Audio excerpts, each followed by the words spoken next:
What can we be doing to keep our kids occupied this summer? Well, I had your question, and I came with some thoughts with my team as well. So I've kind of got them chunked by like different topics. So I'm going to start with outdoor activities. Okay.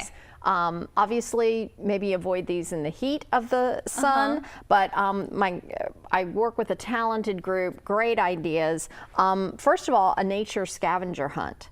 So there's lots of places you can do this, but you can even do it in your backyard, park or whatever, but be looking for leaves, rocks, flowers, insects. So if you just, a quick Google search of, what's out there native and see if you can have pictures and see if you can get the kids to try to hunt and find it. That sounds really fun. I feel like kids would love that. I think so. Yeah. And then gardening. Yeah. Even if you do it in a container, you just buy a container and try to do some herbs. Get a little messy. Yeah, get a little messy, get some dirt under the nails. That's really good for our vitamin B12 consumption, even though we're always scrubbing it out. Water play. So that's a good one for the heat of the day with sprinklers, a kiddie pool in the yard, water balloon fights, water gun games, all that can provide lots of fun out, and save that, kind of think through the day and have that be the hot afternoon sort of experience. And then sports and games in general. I mean, kids love to do that.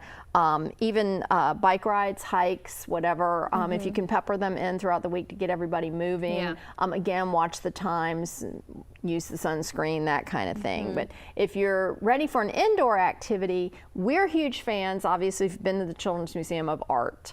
So arts, crafts, putting out the materials. Honestly, it's what we do at the museum. Now, a lot of people come to the museum because they don't want their kitchen to have all of these things in it, but it's great. I mean, it doesn't take much to kind of get that going and give them a little inspiration. Like maybe you make a little something and set it and have them try to iterate or build on it, which actually is very using the scientific method. They just think they're having fun with arts and crafts.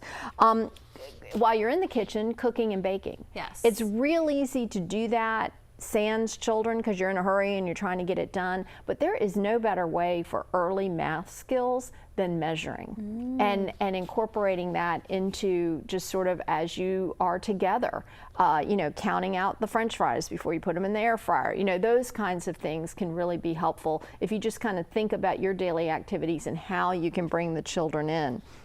If you want to go in more overt interior activity, I think reading challenges. You knew I was going to throw reading in here, but create a summer reading list and set goals, and then put milestones. So if you read 3 books, we're going to go to the Children's Museum. If you get to 6, we're going to the aquarium. If so kind of building that in for excitement and fun and sort of that little extra push for them to sort of keep focused on that reading, because what you do not want is get to the fall, have not had any reading in the summer, and you're back. You've fallen back over those 3 months. So we want to make sure that doesn't happen. Same with science experiments, which are kind of easy to do. A quick Google search can tell you the recipe for a volcano, which is actually baking soda and vinegar. But you can grow crystals. You can buy these kits. Slime. People love slime. We sell slime at the gift shop because they love slime. So all of those things, they seem like fun to the kids, but they are literally science experiments, and you're keeping those